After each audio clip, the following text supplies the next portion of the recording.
Hello everyone. आज हम बात करेंगे सुदामा पांडे धूमिल की कविता नक्सलवाड़ी। आपको यहाँ पे बताना चाहूँगी कि ये जो कविता है ना केवल आपको एमए के फर्स्ट ईयर में पढ़नी है, बल्कि नेट की जो कविताएं हैं, जो सिलेबस है, उसमें भी ये कविता बहुत ज़्यादा महत्वपूर्ण है। नक्सलवाड़ी कविता हो गई, मोची राम, अकाल दर्शन, रोटी और संसद, ये सभी कविताएं आपके नेट के सिलेबस में भी हैं। तो आप इस कविता को अच्छे से पढ़ना, क्योंकि आगे भी आपको ऐसी कविता पढ़नी है। तो आप अभी अच्छे से समझ लेंगे तो फ्यूचर में आपके लिए हेल्पफुल हो जाएगा। चलिए स्टार्ट करते हैं। यहाँ पर हम सुदामा पांडे जो धूमिल हैं उनके बारे में बहुत ज़्यादा बात नहीं करेंगे, उसके लिए एक अलग से वीडियो लेकर आएंगे, क्योंकि इनके बारे में बात करने के लिए बहुत कुछ है। तो ऐसे में 2-3 शब्दों में समेट देने में कोई मज़ा नहीं है। चलिए अभी हम नक्सलवाड़ी जो कविता है, लंबी कविता है, इसको समझते हैं। इस कविता को आप समझेंगे। इसमें धूमिल ने राजनीति पर व्यंग किया है।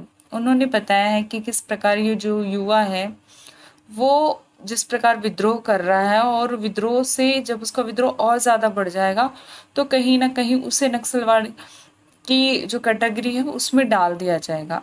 आखिरी की जो इस कविता की पंक्तियां, उसमें बताया जाता है कि कैसे तुम्हारा बच्चा जो है स्लेट पर पढ़ने के बजाय स्लेट से किसी की गर्दन काट सकता है ना।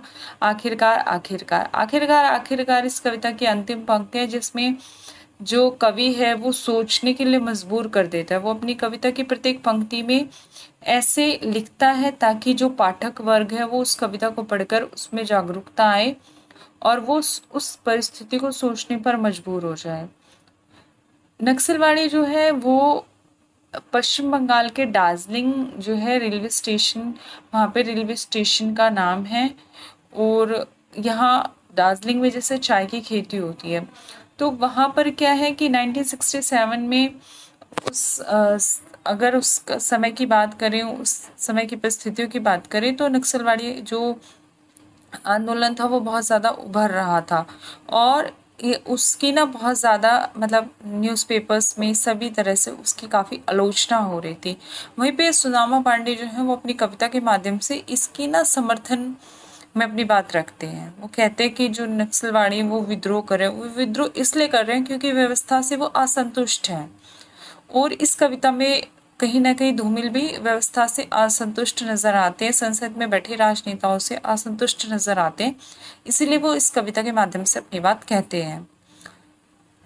यहाँ पर जो बात कही गई है उसमें मैं और तू के माध्यम से कही गई है। दो तरह के चित्र खींचे गए हैं, एक मैं और एक तू या तुम। ठीक है। सहमति नहीं, यह समकालीन शब्द नहीं, इसे बालिगों के बीच चालू मत करो।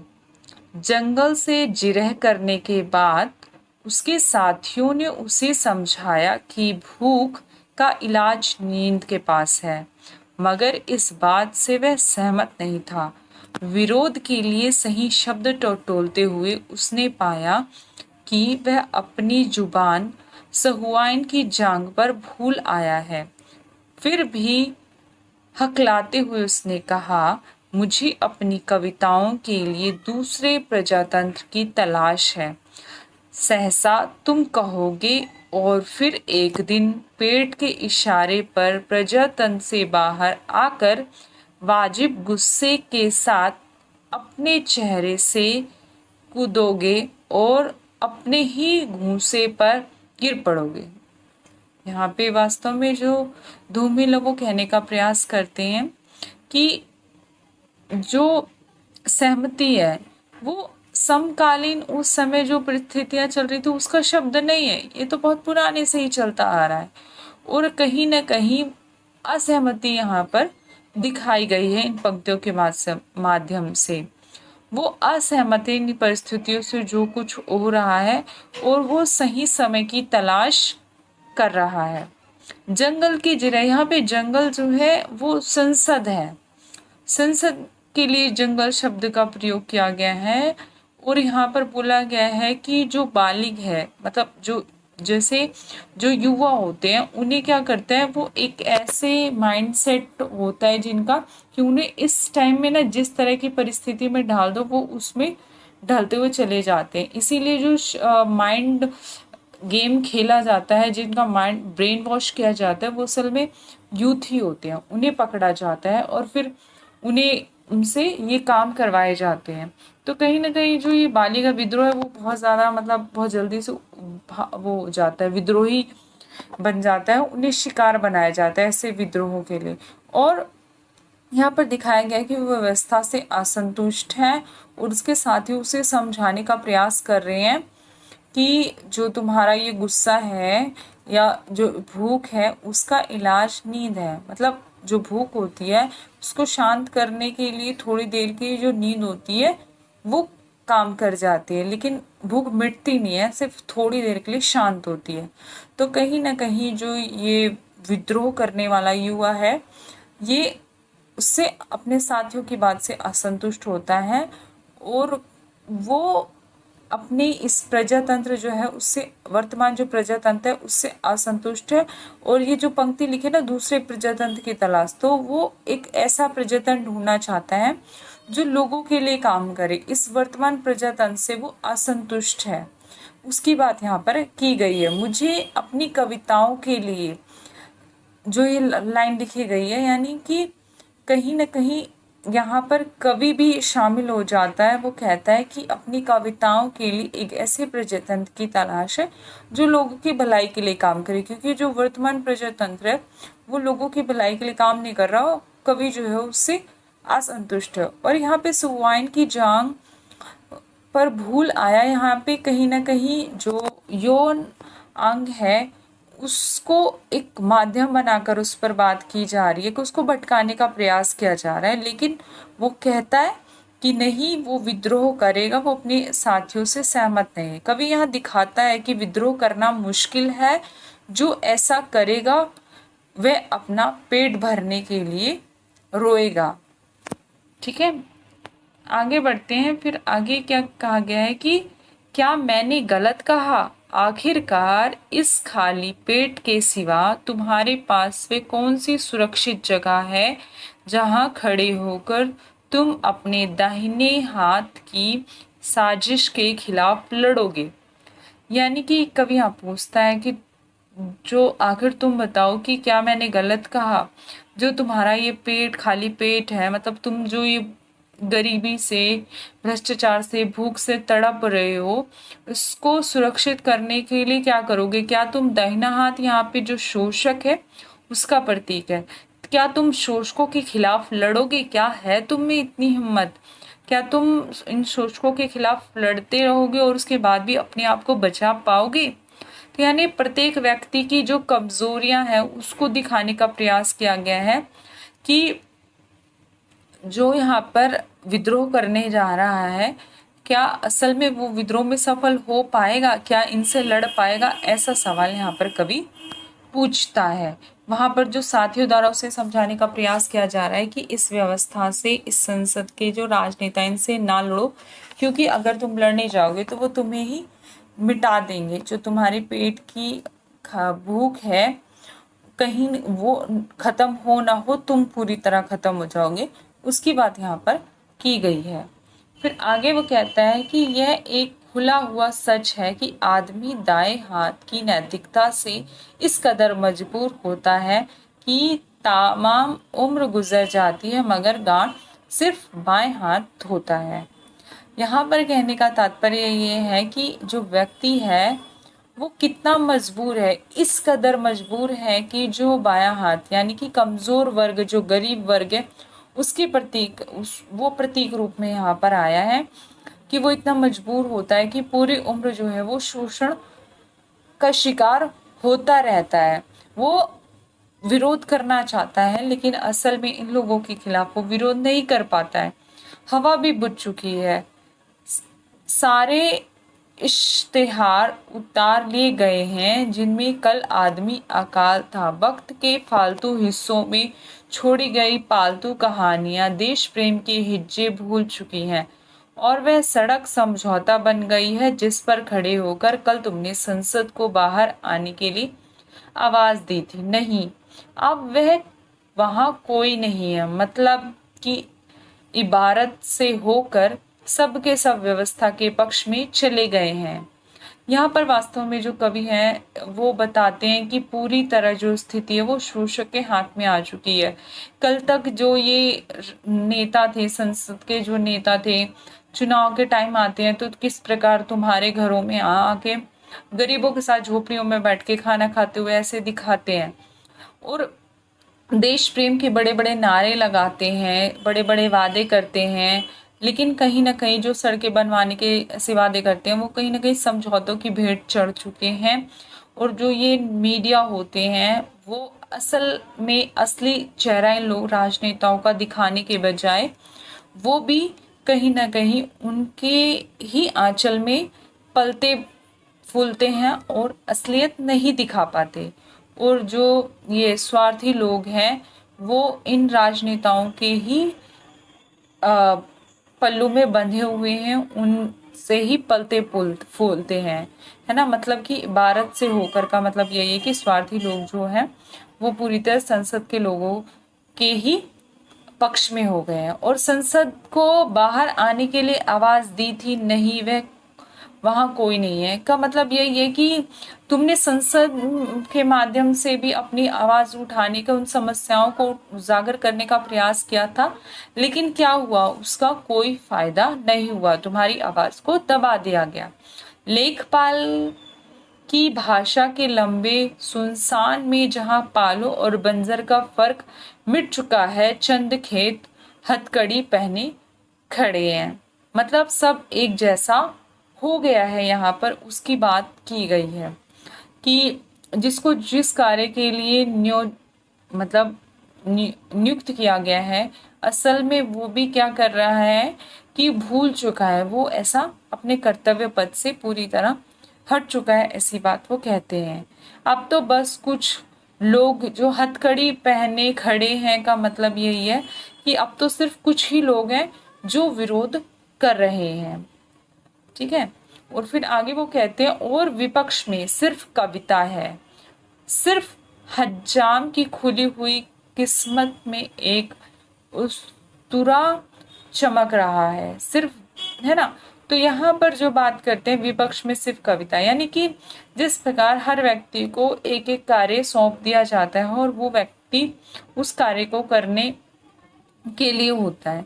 जैसे कई बार कह दिया जाता है कि राजनीति तुम्हारे बस की नहीं है, जो ये लोग कर रहे हैं उन्हें ही करने दो, ऐसे करके कर दिया जाता है।